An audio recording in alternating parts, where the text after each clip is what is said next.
Okay, so get this. We're going deep today, like really deep. We're talking traumatic brain injuries, TBI. Heavy stuff. You know it. And you know what else?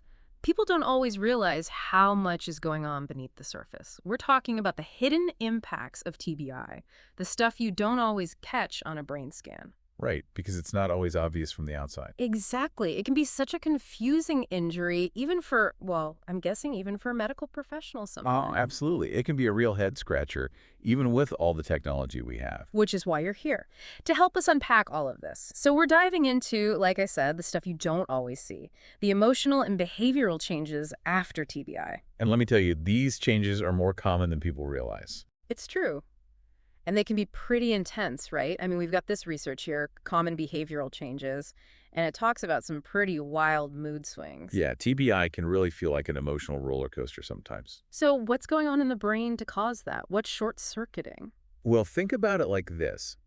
Our brains are wired in this incredibly complex way, right? Oh, yeah, super complex. And different parts of our brain are responsible for regulating our emotions. We've got the amygdala, which is like our internal alarm system, always on the lookout for threats. It's what triggers those feelings of fear or anxiety. Okay, so that's the alarm. What else? And then we have the prefrontal cortex, which is like the more evolved part of our brain.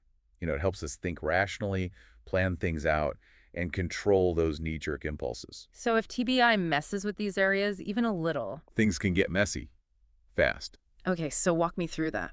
Imagine throwing a wrench into a finely tuned machine. Ouch. That's kind of what TBI can do.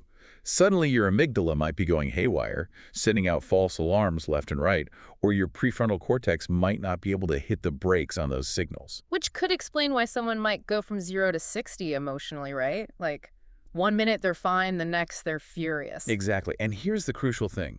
It's not a choice. It's a direct result of the injury. Like, their brain is literally working differently. That's such an important point, and this document really drives it home. It even uses this term, hold on, disinhibition. Basically, it's like the filter between thought and action is shot. Gone. Poof. And the thing is, people don't always get that. They see the behavior and they think, oh, they're just being difficult, but it's not that simple. Not at all.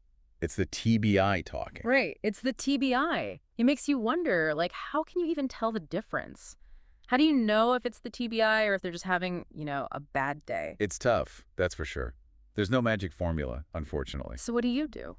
It boils down to knowing the person, understanding their baseline. Like, were they generally patient before the injury? Right. So if someone was pretty even-keeled before and now the smallest thing sets them off. That could be a sign.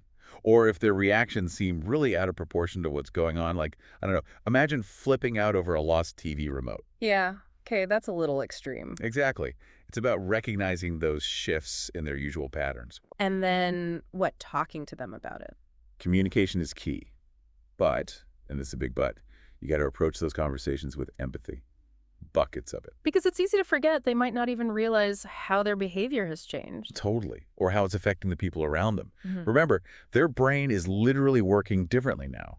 It's not like they're choosing to be difficult. Which actually reminds me, there's this other aspect of TBI that we haven't even touched on yet. It's in the document, talks about apathy and how it's often misinterpreted. Oh, apathy. Yeah, that's a big one. Because it's not laziness. No, not at all. It's way more complicated than that. There's this line in here that really stuck with me.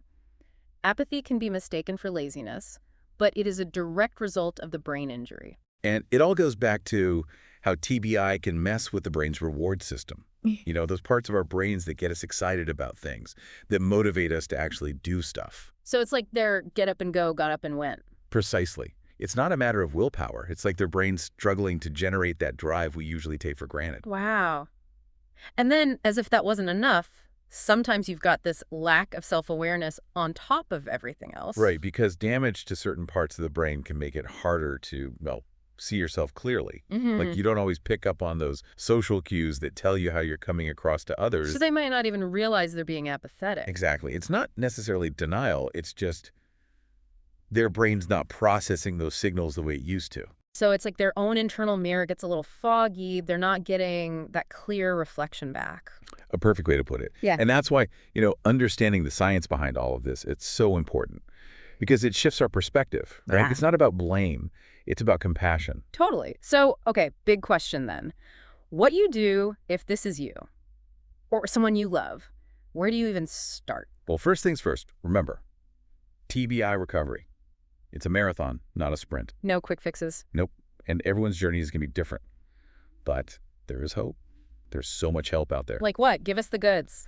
Honestly, talking to a qualified medical professional is a great first step. They can really assess what's going on, recommend therapies, that kind of thing. Okay, so professional help is key. What about support from, like, friends and family? Oh, that's huge, too. Even if it's not always easy, that support system is so important. And patience. Did I mention patience? Because you're going to need a lot of it, Good thing patience is a virtue. right? But seriously, educating yourself about TBI, that's one of the best things you can do.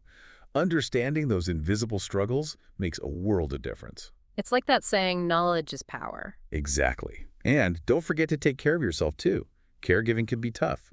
It's okay to set boundaries, to seek support for yourself. You can't pour from an empty cup, you know what I mean?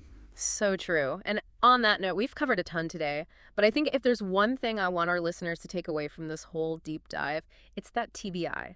It's more than just bumps and bruises, those invisible aftershocks. They're real, they can be just as debilitating, and they deserve our understanding and support just as much as any other injury. Couldn't have said it better myself. Yeah. And, as we wrap things up here, it makes me think, how can we, as a society, do better?